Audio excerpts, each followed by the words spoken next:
What's up? It's Attract 99, the only channel that spills truth and tea literally today, because we're talking about matcha. Yep, that green stuff everyone's drinking like it's liquid gold.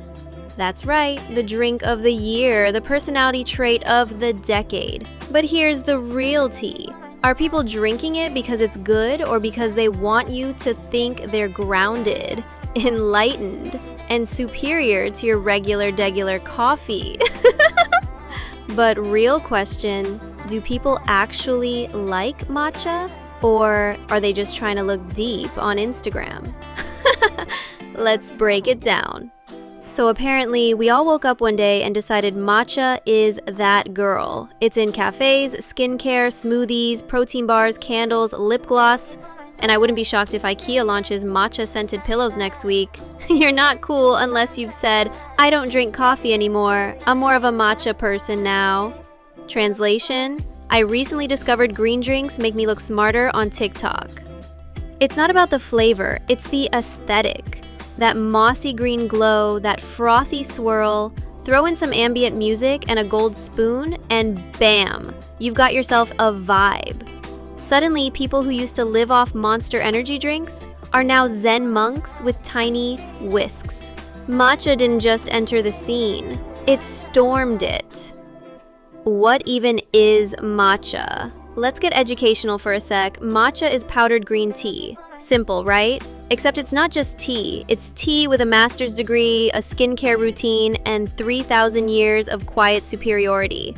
Grown in shade for weeks so it gets that deep green color, because apparently sunlight is basic. Then hand-picked, steamed, dried, and stone ground into a fine powder. So yes, it's been through more character development than your ex.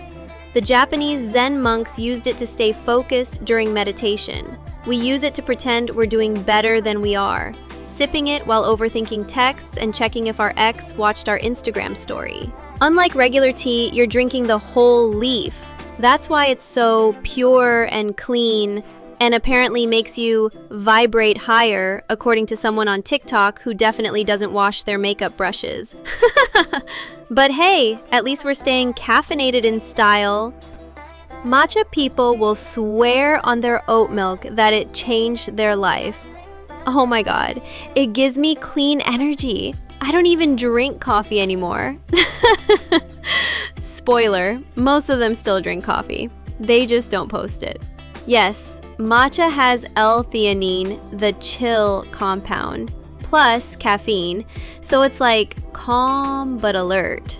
Think less triple espresso rage and more soft focus productivity aesthetic.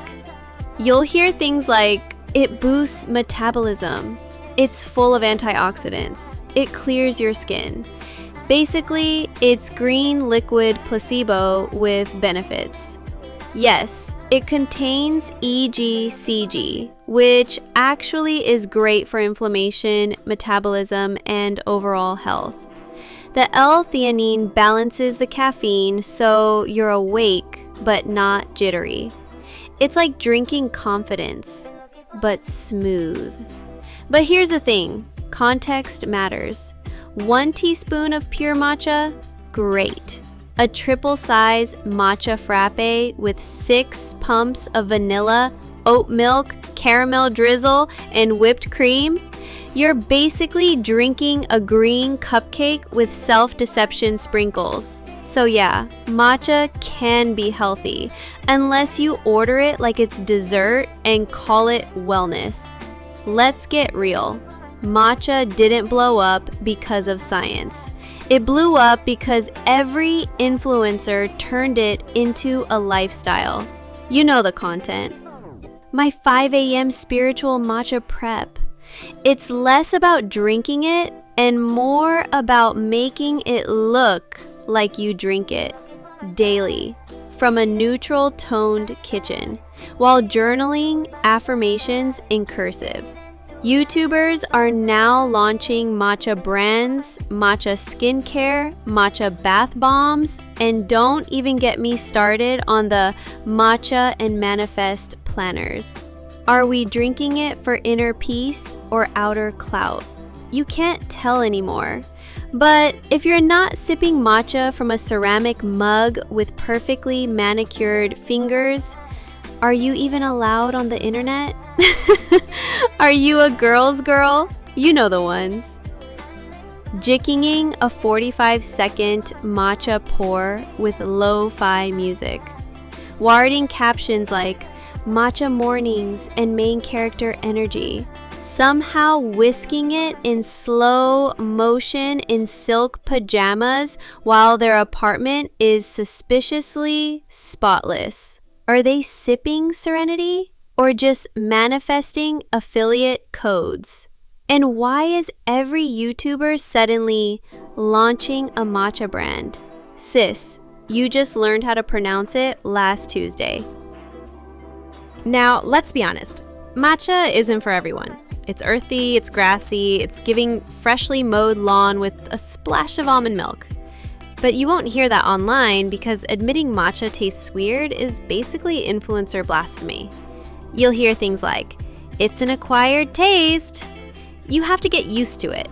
Try it with honey, lavender, cinnamon, and a sprinkle of hope. Translation? I don't like it either, but it matches my feed. And yes, people will still pretend to love it just to post an aesthetic pic with matcha foam and a quote that says alignment over attention, while literally begging for both. We're out here pretending like it's heaven in a cup.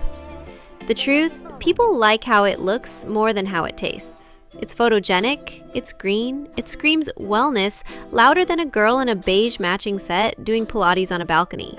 If it wasn't cute, no one would be talking about it. Facts.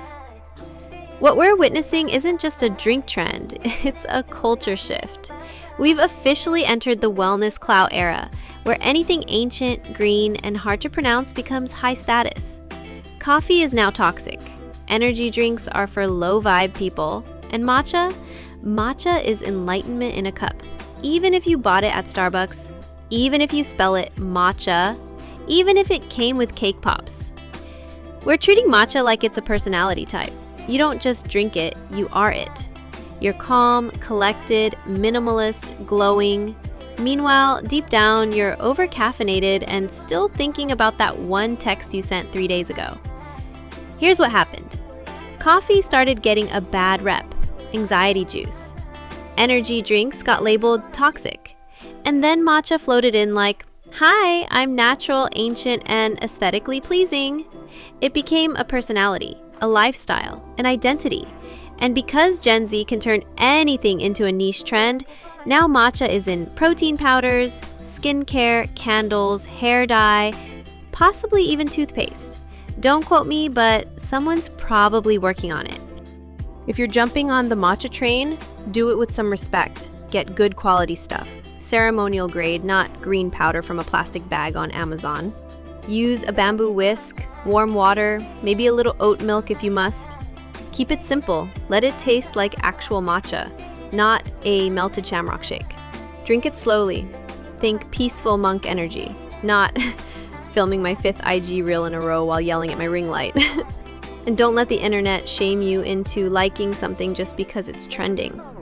Your taste buds deserve honesty. And so does your bank account. Listen, I'm not hating. If you genuinely love matcha, drink up. But if you're choking down a $7 ceremonial latte just to look enlightened, please, here's how to actually do it right. Use real matcha, not the cheap, dusty stuff. Use how to whisk it, like actually, not with a spoon and hope feel it straight before drowning it in syrup and oat milk.